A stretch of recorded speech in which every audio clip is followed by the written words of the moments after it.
La dérive autoritaire de la Turquie inquiète et embarrasse l'Union européenne. Les 28 dénoncent les violations des droits fondamentaux perpétrées par les autorités turques. Pour autant, les États membres ne peuvent pas rompre leurs liens avec Ankara, car le pays est un partenaire clé, en particulier en matière de politique migratoire. Il faudrait que l'Europe accepte de prendre sa part de l'accueil des réfugiés, de sorte que nous n'ayons pas à dépendre de personnes comme Erdogan pour gérer la question des réfugiés. Donc ça demande évidemment un petit peu de courage politique, mais à la clé est notre indépendance stratégique à l'égard de la Turquie.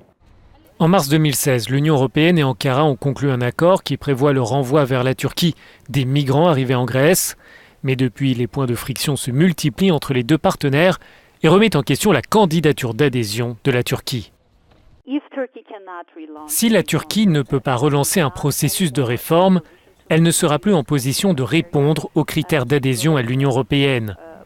Les relations évolueront vers une sorte de partenariat qui s'articulera autour des intérêts communs et des stratégies prioritaires.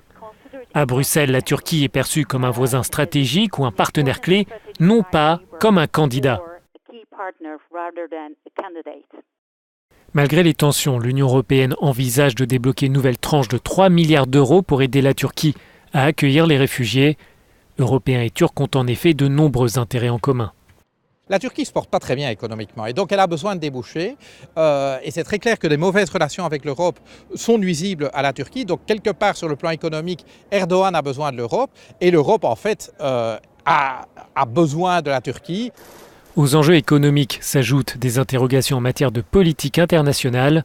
L'offensive militaire turque dans le nord de la Syrie inquiète les États membres.